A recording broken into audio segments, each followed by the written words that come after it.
सारा पेंडिंग। तो आपने क्या करना है, आपका इधर नो रिक्वेस्ट आएगा, तो आपने चेंज रेजिडेंट फ़ोटो पे जाना है। उसके बाद आपके सामने आ जाएगा अटैच रेजिडेंट फ़ोटो, इसके ऊपर आपने क्लिक करना है। तो इधर आपने अपनी फ़ोटो जो है अटैच कर देनी है। ये याद रहे, आपका ये जो ऊपर साइज़ लिखा हुआ है 480 पिक्सल 640 पिक्स, तो ये आपने इतने ही साइज़ का फ़ोटो जो भी आप फ़ोटो सेलेक्ट करेंगे तो ये ऑटोमेटिक आपको फ्रेम दे देगा कि इतने फ्रेम के अंदर ये फ़ोटो चाहिए मुझे।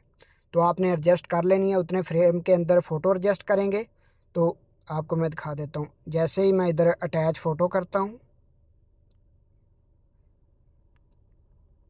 अभी ये मेरा फ़ोटो है ना, इसको मैंने क्लिक किया, ये देखें उसने फ्रेम दे दिया कि इस फ्रेम में ना हमें फ़ोटो चाहिए। तो आपने इस फ्रेम में फ़ोटो सेलेक्ट करके उसके बाद ये चेक फ़ोटो पे प्रेस करना है।